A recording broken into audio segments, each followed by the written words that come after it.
Who am I? That's right. Okay, so Vanessa, have you seen the Gunfighters? I watched the episode. Yes, well, I Okay. did. It's been a while. I was Okay. I was looking at it probably through an editing mindset of like, what can I use? What can I use? What can I use? Okay. So Okay. I wasn't Like, relaxed where's watching Anthony it. Jacobs? Oh, there he is. Yeah. Right. I'm like, what scene can I wait? Oh, this is the singing scene where Matthew, you're probably behind the scene here. Okay. Okay.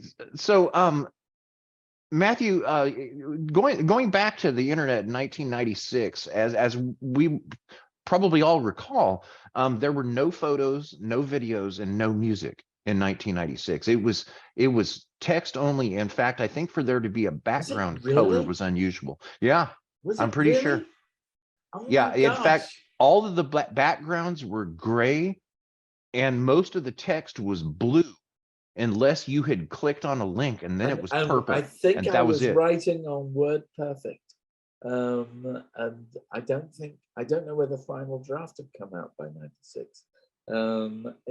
That's very interesting. Yes, Yeah. I think you're right. You're right. You'd Yeah. have to, and would have to make my own screenplay format on WordPerfect. And I've got some lovely footage of my youngest son trying to sort of be like dad, and he's at this compact laptop I had that was heavier than the average, TV. It was really big, and he's sitting there typing away and having a great time.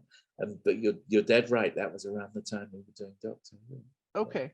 So back then, when it was so primitive on the internet, you recall what your contact was with other Doctor Who fan communications globally? Because I Yes, it was believe definitely. Well, they it had was emails. Usenet. Yeah, It was but they Usenet. Usenet. Yeah. So Usenet. Yes, the L'Officiers. They ran the American fan club there. They ended up writing a book called The Nth Doctor, which compared all the attempts to get it going with as a series with my TV movie, but they never actually interviewed me, so I never actually met them.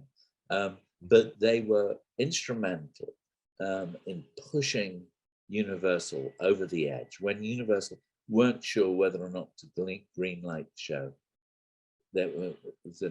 Most productions are a blinking green light. It's very rare that somebody says yes, it's happening. But you have to have a kind of something that pushes the thing into production.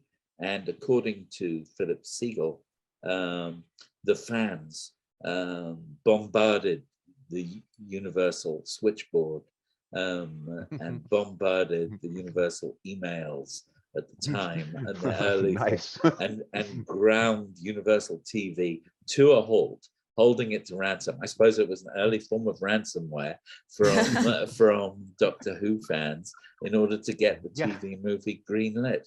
And basically, it's always been a bit like that with Doctor Who. The Doctor Who has a lot of fans, and we've had the same problem where we've almost had to get the fans to stand up and say, yeah, we're here. And we do crowdfunding, and we're trying so hard to persuade the powers that be, the broadcasters, that in fact this audience exists. And it exists on a global basis with Doctor Who. Italians are starting to watch Doctor Who Am I at the moment, and we're getting lovely reactions from Italian fans. And thank God for Google Translate. That's that I think that it was called Rec.Doctor Who was the original way that fans were communicating. I forgot about the data clogging things. And aside from that, people would do it on accident, because I remember sending my cousin a large file and he called me on the phone, said, dude, did you send me something huge?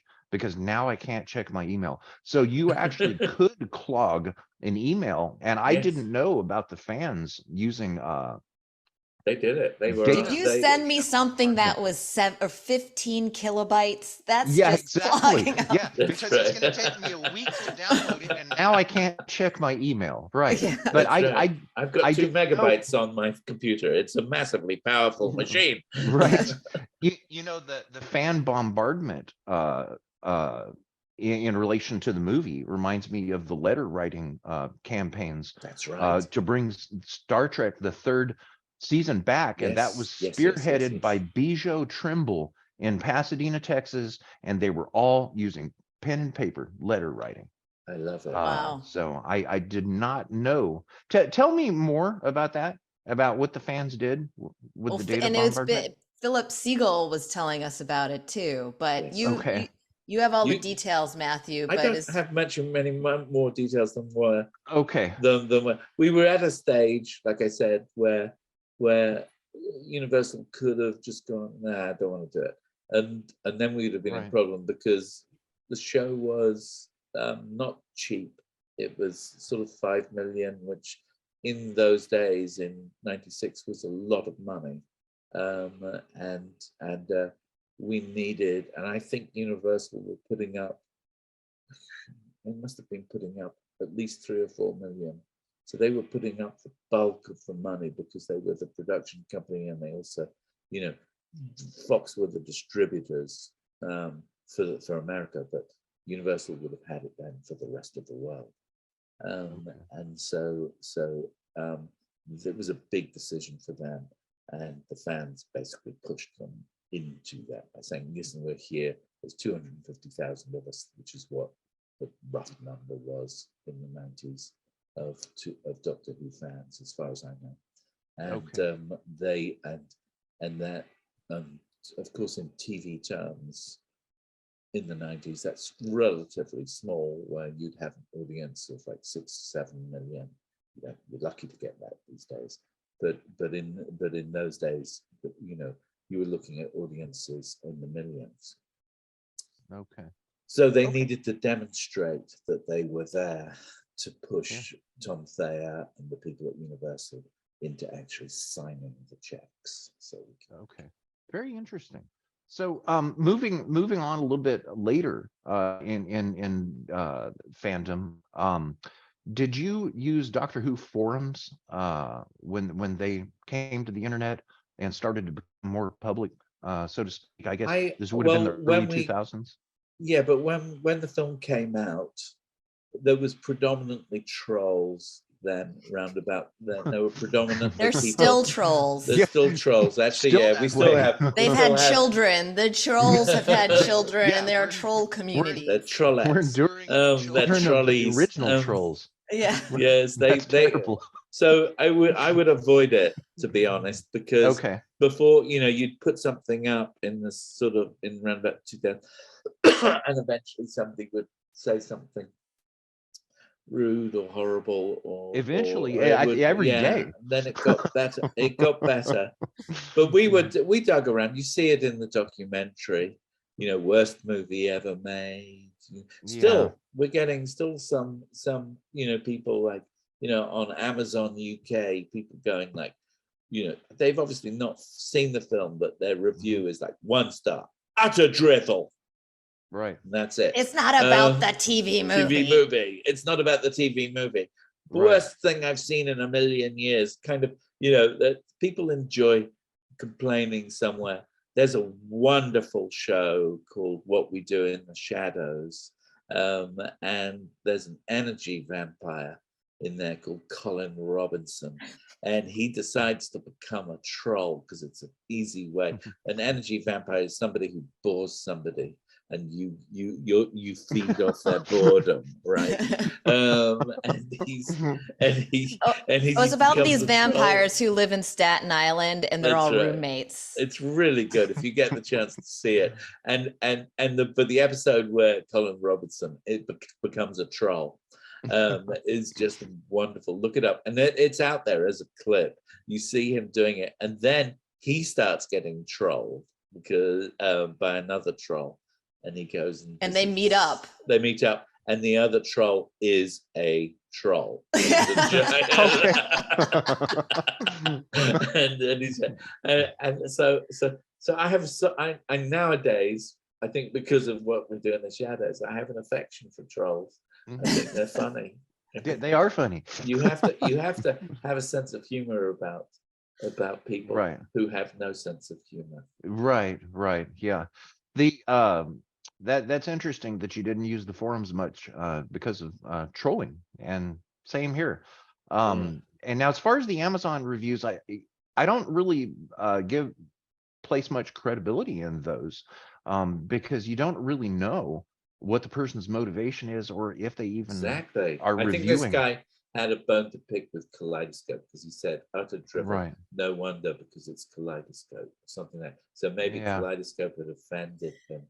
It's like Yelp reviews when you have someone really complaining about a restaurant for some Right. random thing, like the music was too loud, or there wasn't a fork on the table or something. So you're just Right. kind of like, oh, okay, this is the frame of mind that this person was in. All right, Exactly. I went through a phase, didn't I, Vanessa, where I was enjoying writing Yelp and Google reviews, and I'd always give people like 4 stars, the best they could do. But then I'd write something like gourmet parking, and that would be it. Or something, it was just to have fun. So yeah, it's a very fluid medium. It's a very easy way of getting published. Yep. Writing reviews. Yeah. Writing reviews. Well, I actually quit reading Yelp reviews a couple of years ago because all of a sudden something occurred to me.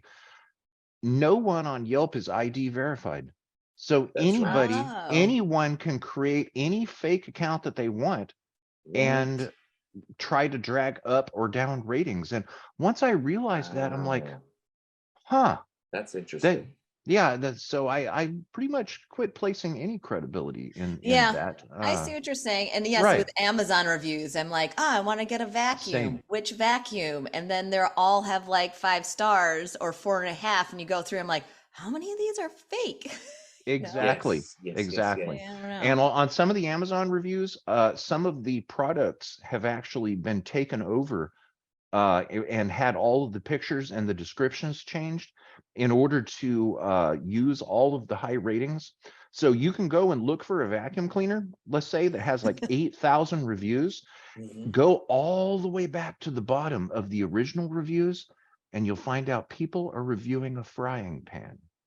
That's because the actual product pages have been changed. So for that reason, I don't really put much credibility in Amazon reviews either.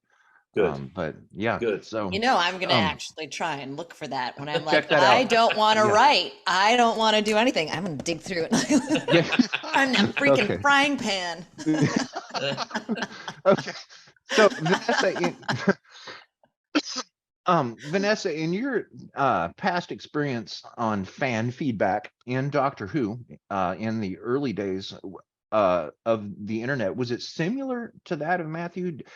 Were you ever on the Usenet or the forums? Me? Yeah. Oh, no. Okay. I mean, I wasn't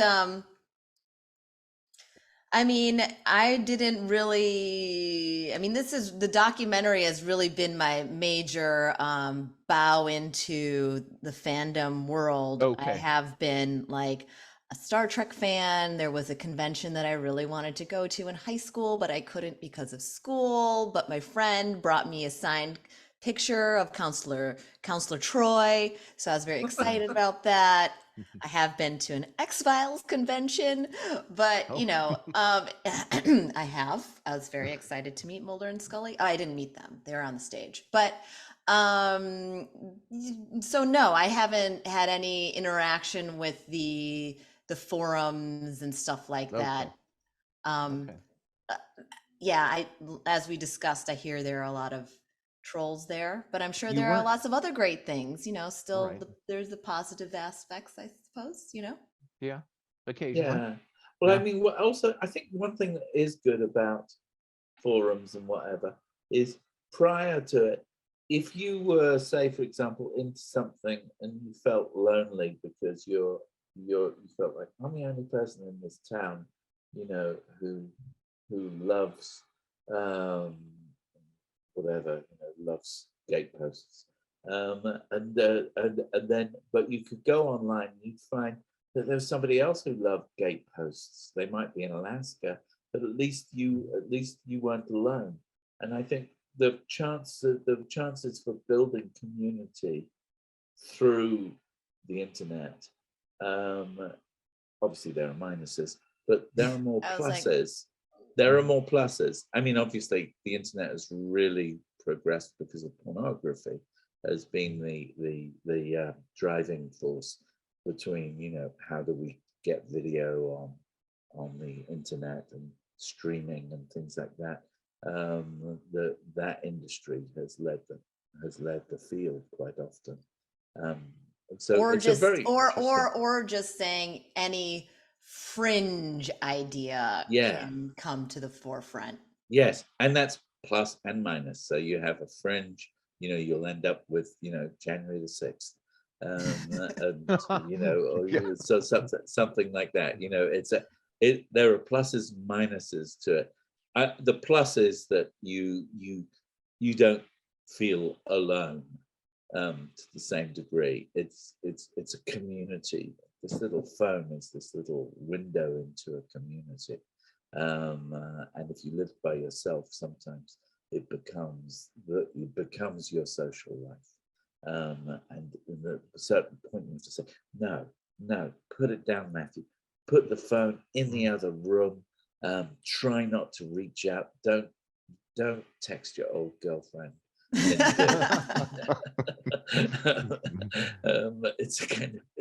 It's all of that. I mean, it's very strange, isn't it? Yeah, and there's no turning back. Social media But once is you texted your old girlfriend, then there's no turning back. There's no turning back. Yeah. Well, social media is just that, and I can see. That's an interesting way of looking at it, Matthew. There is value in like-minded people meeting. Yeah. And it's almost hard to imagine what life was like back before social media. You because or before Google Maps. Right. Google Maps. Right. This is great. This is such a nice interview, Greg, because we're talking about Google Maps. Yeah, Frying pans. It's historic. So, okay, yeah, this is interesting. This is taking an avenue that I wasn't quite expecting, and I think it's great because it gives a little bit of a look at the evolution of the internet. Who imagined that we'd be talking about that today? So yes. How did we get here, Matthew? Did you? Yeah. Is that the question you've got on your paper there? How did we get here? How did we get here? Okay, so all right. Actually, the next question on my paper is shifting gears. Okay, so shifting gears here a little bit. This film, Doctor Who Am I, is so California. When viewing it, it was heart tugging with the footage of our beautiful Golden State. And the Doctor Who conventions here in the US, I've never been to one. I think I need to start going to them. And the only reason I've never been to one is that they've always been too far away and too expensive. And I'm kind of a neutral fan. I love Doctor Who, but as far I've gone to science fiction conventions in general. I've done cosplay in Doctor Who at a general science fiction convention, but I've never gone to one specifically for Doctor Who.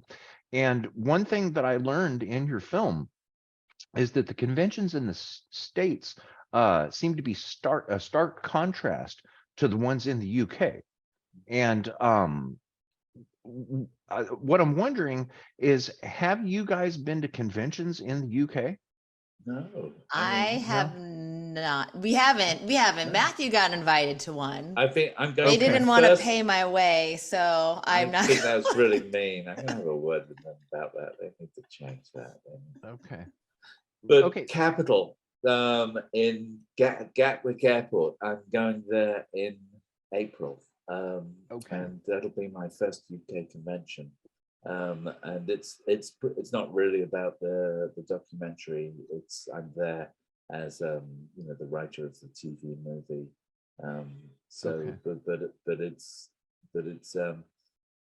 because no, I mean the conventions. You're right. There's very much a love of California in the documentary, isn't there? But we also cover Long Island, and when Right. we interview Paul McGann, it's at the back of the convention hotel in Long Island.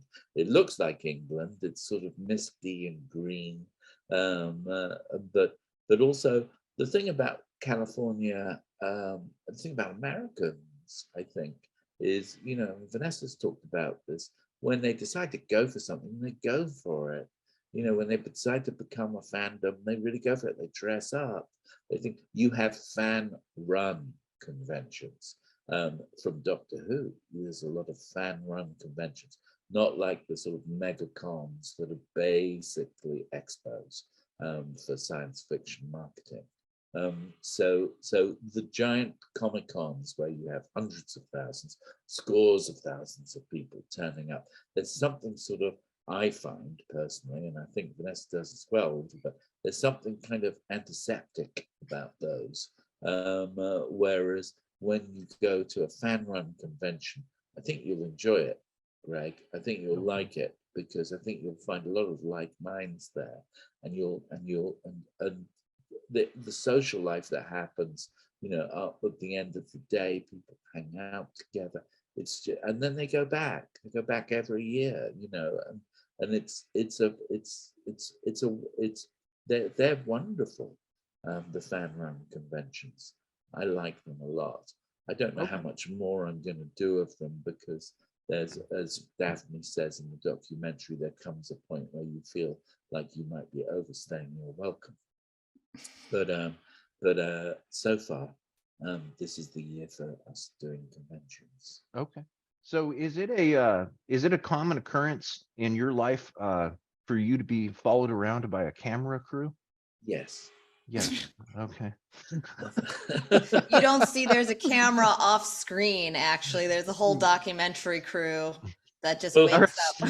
Are you strangely enough, for a documentary right now? Yes, but strangely enough, the director we work with as well, or a good friend of ours, Bernard Rose, made a wonderful film called Traveling Light during the pandemic, which was pretty much that, with Steve Dorff, Danny Houston, and Tony Todd, and myself, and Olivia Darbo in the kind of main roles, and then Vanessa's in it, and our friends are in it, and his approach is very much like, Robert Downey Sr. kind of, sort of, or fringe filmmaking, where we talk about a character. There's no script.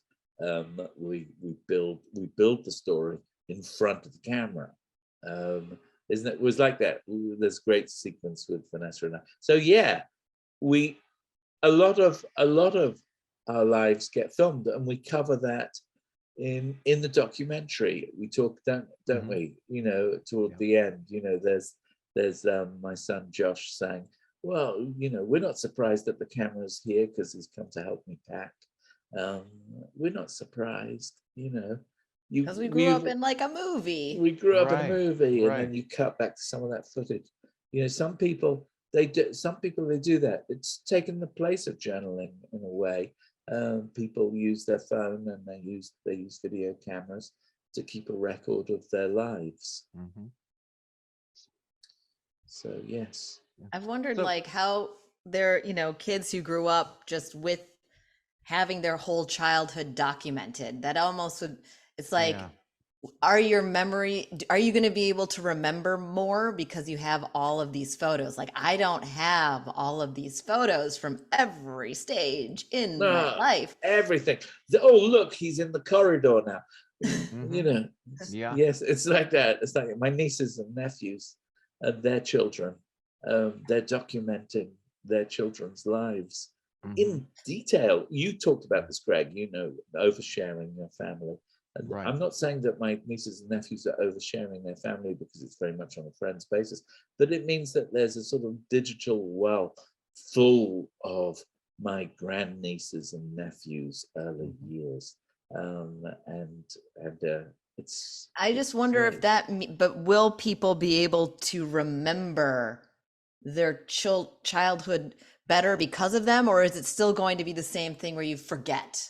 And I it's like wonder. Yes, looking yes, yes, back and that's being like, good. oh, that was a Yeah, different person. I don't remember that.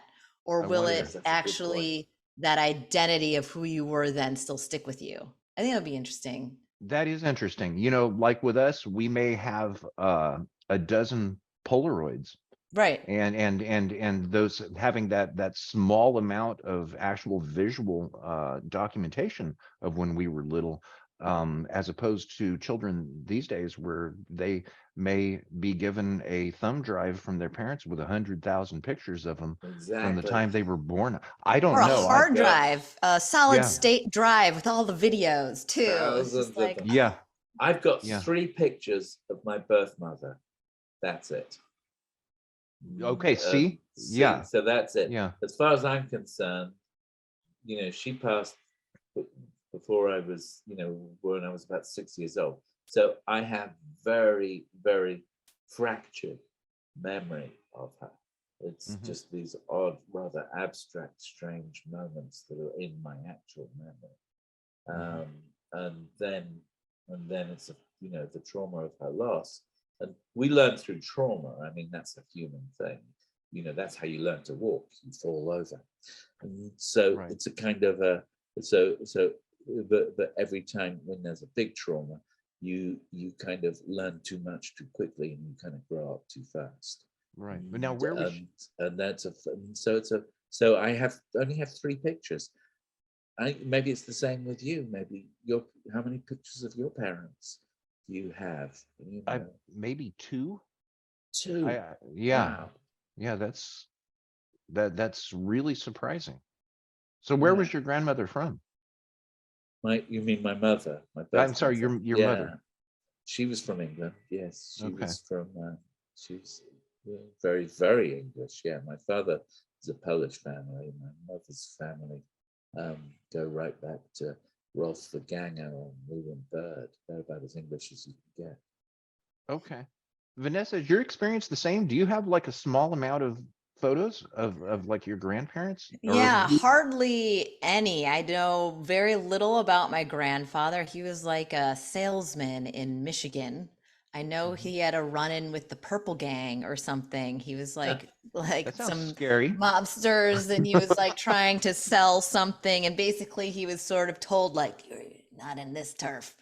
And Is then this my is this on your mother's side or my your dad's side, dad's side? Michigan. Right, But then my right. mother's side, I lost most of that family history tragically, because my grandmother passed away when my mom was still a teenager. She got sick in the camps and then had kind of kidney complications.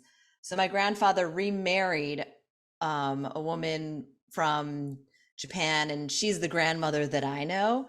And Mhm. she wasn't particularly sentimental. So then she sold the house that was in San Francisco. My mom grew up in San Francisco, so very tied to Mhm. San Francisco.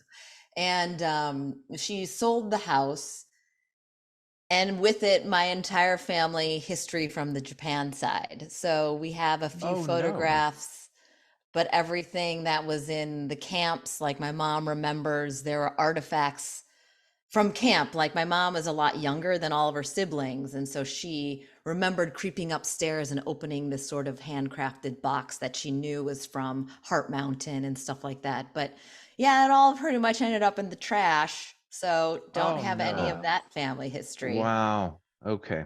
Well, I guess we are blessed with modern technology to be able to document everything that we're doing these days. And I wonder when do you cross the line of when you're documenting so much that you don't have time to even go back and look at it? And That's We'll what the live. editor you're not does. spending time in the present. So Vanessa, do you have a film crew in the room with you right now that is filming and documenting you doing an Well, interview? yeah, you can't see them. They're right Okay. here. There's a boom mic right I here. saw it. I thought I saw it a second ago. That's why I asked. So, um, okay, Vanessa, no one's ever going to deny the fact that your editing skill is masterful, genius, and historic. in this film, Doctor Who Am I? Historic. I believe that. Okay. Right. And other people are going to see it. It is groundbreaking, and it is the most important recent document. I can't think of another one to compare it to. I guess it is an incomparable documentary in the entire history of Doctor Who. And I have had the opportunity of being behind the scenes with a couple of film productions. One of them was of the rock band ZZ Top, which I guess you guys might have heard of. Yeah. And I traveled around following a producer that did a documentary on that band, including filming their very first live concerts for release on DVD. So I got to see a lot of behind the scenes productions there. And what I found out is that when the initial documentary film was released, it was about 90 minutes long. However, the producer, Jamie, had, I think, 50 hours of what he had filmed and audio recorded, almost 50 hours. Yeah. And I was like, how in the world do you pick from that mass amount of data as to what's going to be used? And do you guys have additional archive footage that wasn't used, like on a large We scale, have perhaps? tons. I mean, Okay. one of them would be, well, like, first of all, it's yes, it is overwhelming. And having never done it before, just the whittling down, it's always go back to the footage. But we do have these little vignettes that we did in the early days of like Daphne Ashbrook. We followed around Ken Deep, who was the showrunner of Long Island Who. And we've I'm kind of blanking on some of the other ones, but we created all these little vignettes of people that we have. And there are also just tons of amazing interviews that we just couldn't fit in thematically. More stuff with Daphne. There was a lot of great material with Daphne. And there's that term like kill your darlings, which is sort of like a horrible but true kind of statement. It's just like, okay, in order to keep the story moving, we have to lose this whole section.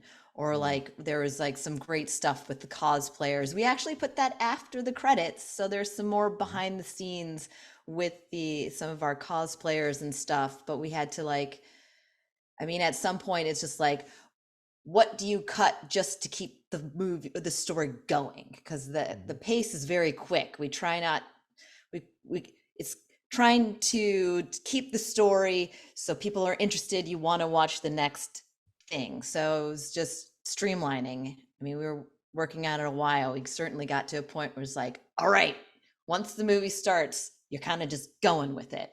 Yeah. Okay. Don't hang about too much.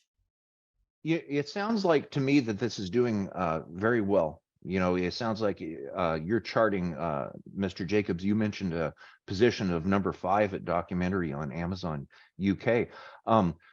Vanessa, with you having this massive additional material, have you guys considered? Well, I'm pretty sure you have considered this. We've considered it. When yes. are you going to release the making of Doctor Who Am I behind the scenes?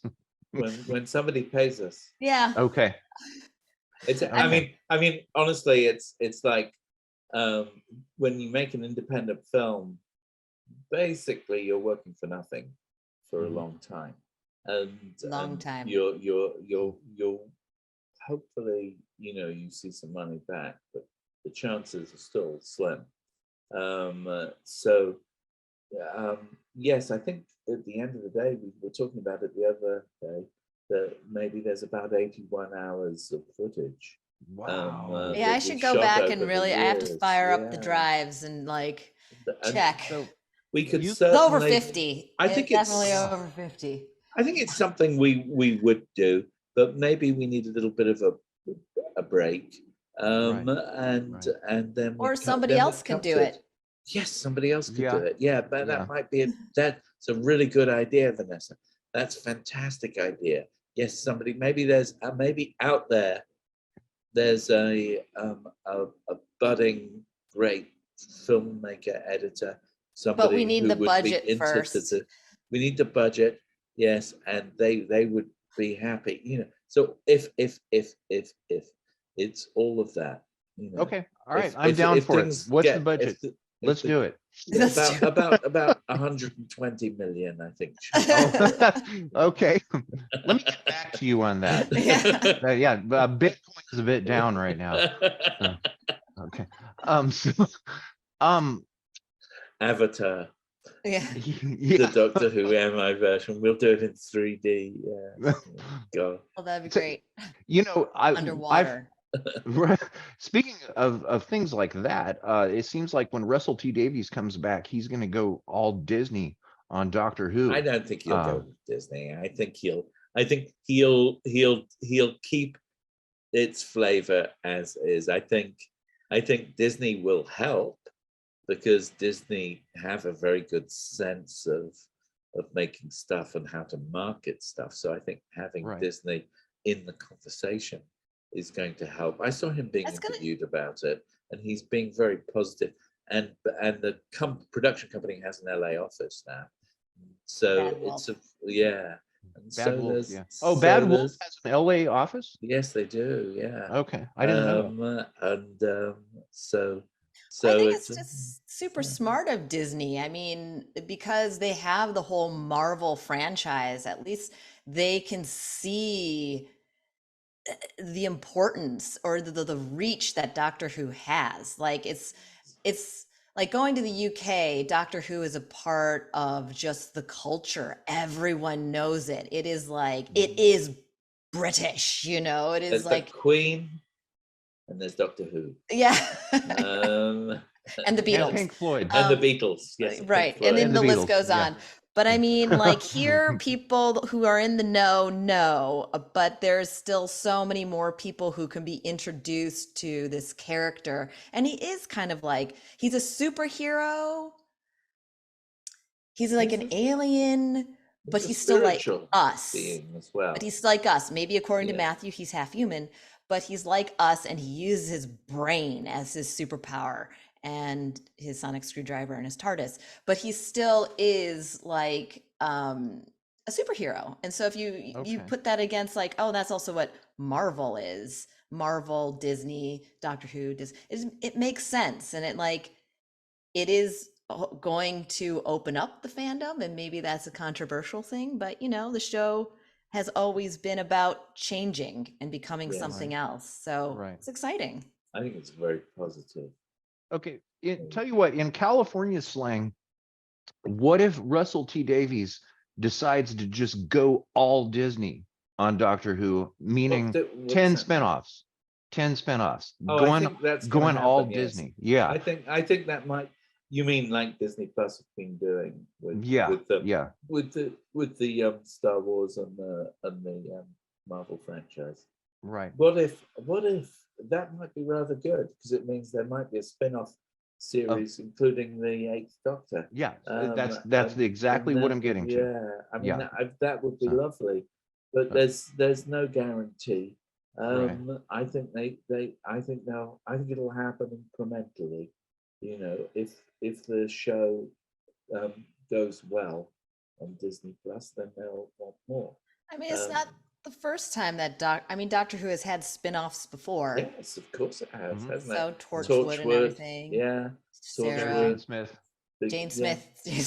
Sergeant Smith. So I mean, like, K9. There you go. So it's inevitable. Okay, so if there's a Eighth Doctor Paul McGann spinoff, would you guys be involved if you were asked? I can't see it happening. I'm not. I'm probably Vanessa's more likely. Vanessa, I'm like less likely. He's more likely. Yes. You're more willing, and he's less willing. So. Oh, this is like this documentary itself. Right. Okay. So Matthew, you mentioned the thing about the Doctor being half human, and when I was preparing the questions sheet for you guys, it occurred to me that after watching the documentary, it occurred to me that I was unfazed by the kiss. When I saw that kiss, I thought, oh, okay, well, this is just the modern direction Doctor Who is taking. And I thought nothing more of it. Now, as far as the Doctor being half human. When I saw that in 1996, I had to stop and think, wait a second, has the Doctor always been half human? And I didn't really question it much more. So I was also unfazed by that. Now, as far as the Doctor being half human in your portrayal, I just a couple of days ago went back to a film expert, John Walsh, who is the author of Doctor Who and the Daleks, The History of the Films. It was Yes. just released recently. I just interviewed him, and I asked him during the Peter Cushing films, was the Doctor half human? Because when I saw your 1996 story, I thought that the Doctor had always been half human in film version. Okay. Ah, So that's interesting. yeah, that's what I thought. Mr. Walsh confirmed back, and this is on Twitter, that the film Doctor in the 1960s with Peter Cushing as Doctor, I call him 1.5, Doctor Yes. 1.5. He presented himself as full human. Hmm. Yes, that's My right. You're right, right. You're right. You're right. He right. did. I remember. And my Gosh, well interpretation of done. that was that he was making up that story because people wouldn't believe that he was a Time Lord. So I believed he Also, was a Time Lord, and the presentation of full human was a story to get along better with a planet full of humans. So when I saw your Doctor portrayed as half human, I thought, oh, he's just making that up. Have you ever seen someone with a well, it perspective? came. I remember when I came up with it, and I came up with it with Philip, and Philip said there is some precedent in Doctor Who. I can't remember exactly what it was, but he certainly didn't. He certainly embraced the idea of the half humanness. He wanted that as well, and I think who knows? Just in the same way as the gunfighters wormed its way into my subconscious and into the TV movie.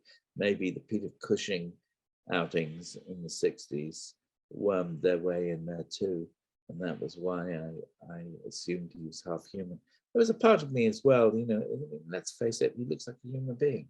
He's in, and let's face it, he's normally played by a British actor, a member of Equity, and he's normally these days he's normally from Scotland or from Liverpool or from wherever. So it's where he's from is not as important as who is he. Right. It's not as important as what is he trying to say. And the whole business of somebody who has traveled through oceans of time, like Dracula, is a common thing that we've had in literature and in religion as well. We have people who die for our sins and then are resurrected. Then this is something that happens all the time. So the idea of half human felt very natural to me indeed. And if I was to come back and write more Doctor Who, I would want to address that head on.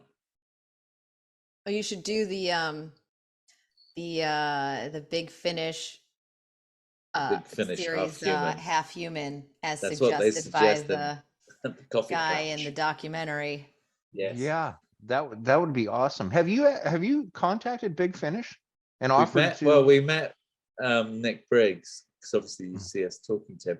And then right. I've met him a couple of times when I went back on my own to Long Island to pick up shots. Um, Is he going to be at he was Gallifrey? there. Yeah, he's going to be at Gallifrey this time. They're all Also, going he'll to be see it there. maybe. They sold out Gallifrey. I Yeah. was reposting that. So Wow. it's great. It's going to be a packed Gallifrey. It's going to be 3,000 or 4,000 people. So Beautiful. Beautiful. and I'm hoping they all come on Friday night, the 17th, and fill that place to watch themselves in this documentary. Oh, so you're going to screen it there? We're You're going to screening screen? Oh it yeah, there. We Okay, have a nice. panel. We're Wow, panelists. Yeah. that's yeah. awesome. And then we're Yeah. doing a separate panel on it, and then we're doing a panel with Chibnall as well. So we're doing like 3 main things, and then we're doing coffee clatches, and we'll also be signing stuff. If you want to bring stuff for us to sign, we can sign it. Or if you've got yourself a region-free Blu-ray, bring it along. We'll sign it. Maybe you'll get some other people who are involved in the show to sign it. Can people get a couple of pictures with you, possibly, if they wanted to? Yeah, of course. If they've got a phone, they can just hold it up. Yeah. Well, yeah, no doubt. Technology. Yeah. So that's right. Yeah. But we try not to. I mean, listen, I'm a writer, and Vanessa's a filmmaker, and that people take pictures. They want to take pictures with the actors. They want to take pictures with people who are on the screen. So we get it's very rare that anybody wants to take a picture with us. But it's rather nice when they do. Yeah. Well, would you consider writing a story for Big Finish? From what I understand, Big Finish writers have to be invited. Yes, that's right. I've not been invited so far. Okay. For that, of course I would. Of course I would. I just don't think it will happen, to be quite honest. I just don't never say never. Yeah, never say never. I would love to. If I saw something written by you with Big Finish, I'd buy it instantly. But thank you. Yes, sir. You've mentioned Philip Siegel. Are you talking about Philip Siegel that wrote, or you said Philip? Are you talking about Philip Siegel? I'm talking about Philip Siegel, who was the executive producer of the TV movie. He worked for Amblin when the TV series, as being developed in America, was being developed actually by Steven Spielberg, and Philip was his main executive. And I knew Philip because he was also an executive at ABC and at Amblin, and he'd been connected with Young Indiana Jones. He's actually credited on quite a few Young Indies as a development guy. I'd never met him when we were making those, but he knew of me. So Philip Siegel was the executive producer, who then after that, did some directing himself, made some, and then got into reality TV, which is when we meet him in the documentary. And now he makes models, does all sorts of great things. And he's around. Yeah. And now, thanks to your documentary, I found out who got the license plate that I wanted. He has the California plate out of time, and I actually wanted that for my DeLorean. So I've tracked. You have a DeLorean? Yeah. And I wanted that plate, but it was already taken. And now I found out who has it because of watching it in your documentary. It's on his table there. Yep. Unless it's reproduction, and I seriously doubt that. I think he actually does have it. And I'm wondering if I'm wondering if he has a DeLorean to put it on. I don't know. He has interesting. Captain Kirk's captain's chair, doesn't he? I went to the Peterson Museum in Los Angeles, and they have the DeLorean there. They say that, I mean, I'm sure there are many that they use to film it, but didn't we see a DeLorean when we were casting Bar America? Yes. You see DeLoreans around in Los Angeles, and it's always just like, oh my God, you own one. There was some guy I was like, at a post house, and he was a graphic designer who had a DeLorean. So I got to sit in it and stuff like that. I'm like, this is so amazing. Yeah. So you see them around, and I get giddy every time I see one. Oh, they're fun. You have one. Yeah. They're not very fast, and they're not very comfortable because you're sitting. I mean, you have to sit down, and the when you close the door, it's just right on your head. But they're a good conversation piece. It's a good looking car. I actually got a chance to talk to John DeLorean before he died. Oh wow! Yeah, I talked to him for a couple of hours, in fact. And I really wish that I had a recording of that conversation, but it wasn't an interview, and it was just on the phone, and we didn't have the technology back then to record it easily. Wow. I'm sure there would have been some way if I'd tried to figure it out, but it was just on the phone there. But back to, how did we get off into DeLoreans? I don't know, but that's so cool. You have a DeLorean. Yeah. Do you meet other people with DeLoreans? Occasionally, we'll take them to parades. So if they're wanting DeLoreans in a parade, we'll try to get at least 4 or 6 of them, and just just drive around in the parade, swerving back and forth with the iconic doors open. How It's fast does it have to go in order to jump time and space? 88 miles an Is hour, it 88. 88? It's Can it 88. go? which is the The same bad speed thing that a is, plane needs to go to take off. I think they match that mhm, speed. yeah, unfortunately, mine will only go 79 miles an hour max. Oh, So I wow. can't So you'll never be never able know. to go back to the future. Right. Oh, no, we'll never know. But I know who's got the license plate that I wanted. Um, Philip, so Philip Siegel, didn't he write a book called Regeneration yes, with Gary Russell? yes, Gary. Yeah. Well, Gary, it's interesting. I've spoken to Gary. Gary wrote it primarily, and so did Philip. And it's a strange book. I've got it over there, and we talk Yeah. about it a little bit in the movie. In the Mhm. book, he says that I had problems with my father in my life, but I resolved all the problems at my father's deathbed, and which is just made up. I think it's made up either by Gary or by Philip, or maybe maybe I maybe even something I'd said had been misinterpreted. But my father died, you know, without me, and he was back in Britain, and I never got to be at his deathbed.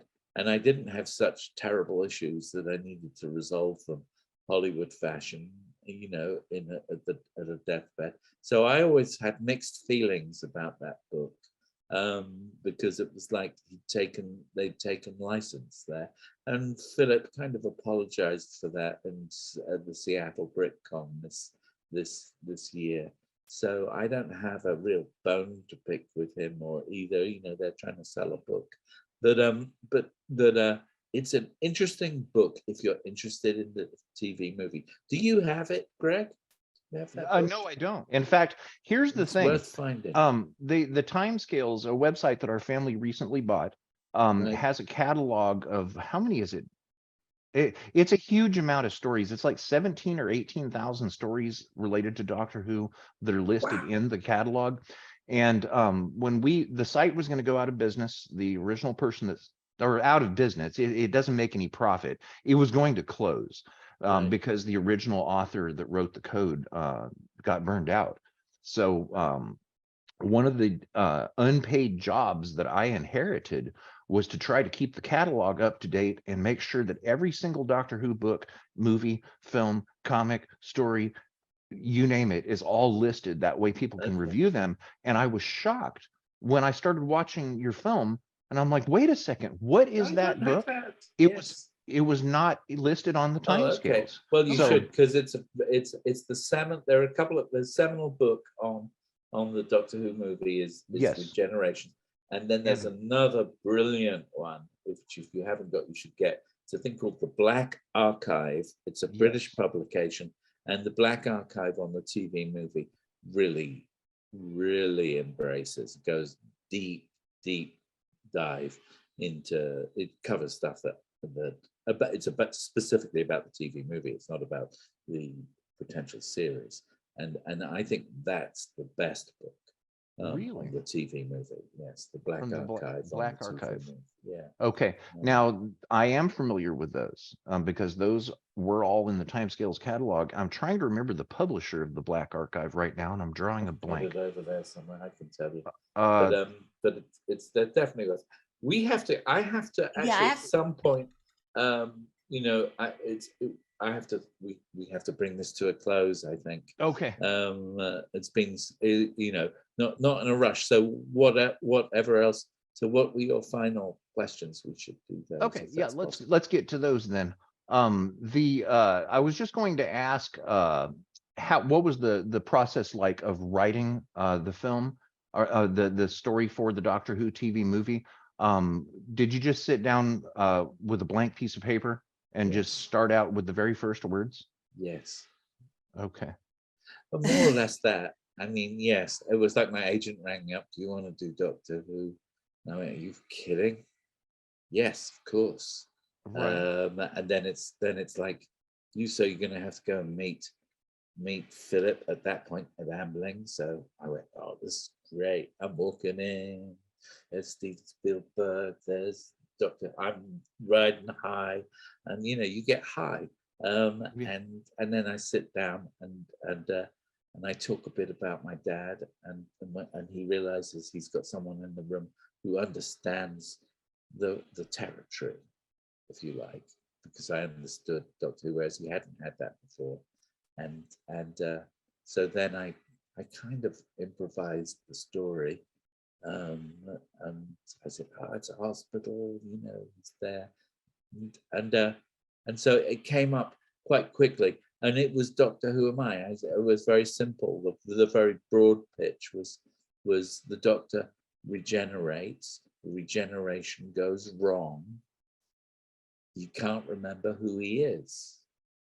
In order for him to save the world, which is going to happen because of why he's there, in order for him to save the world, he has to remember who he is. And in order to do that, and as we do that, we'll introduce the American public to Doctor Who, because he has to learn who he is. So Doctor Who Am I was the pitch for the TV movie. And it seemed very natural. There had been a similar regeneration, I think, with the fans will know. This device had been used before, that it seemed like the natural thing to do. But to do it in America on the eve of the new millennium was the idea. Let's go ahead and wrap it up. Do you guys have anything that you'd like to say on closing? I just hope that people go and see it. Okay. I think that it's been a long time in the making. We've poured our heart and souls into it, and maybe you caught filaments of that, or you caught that essence of that spirit of filmmaking, and we're giving ourselves. And so it's just we're so happy that we can finally say that people in the United States or North America, Canada too, that they'll be able to see the film. I think they'll be able to pre-order it on iTunes. We're going to get some kind of a QR code thing that people will be able to access, I hope, on our sites and on our social media, so they'll be able to get special deals. There's all sorts of wonderful things that Gravitas are going to do, hopefully. And before you know where you are, everybody will have seen Doctor Who Am I. Oh, okay. We can only hope. Yeah. Okay. Awesome. They're right. Everybody go out, buy and watch Doctor Who Am I. It is absolutely awesome. And thank you guys for your time. This was incredible. I had so much fun.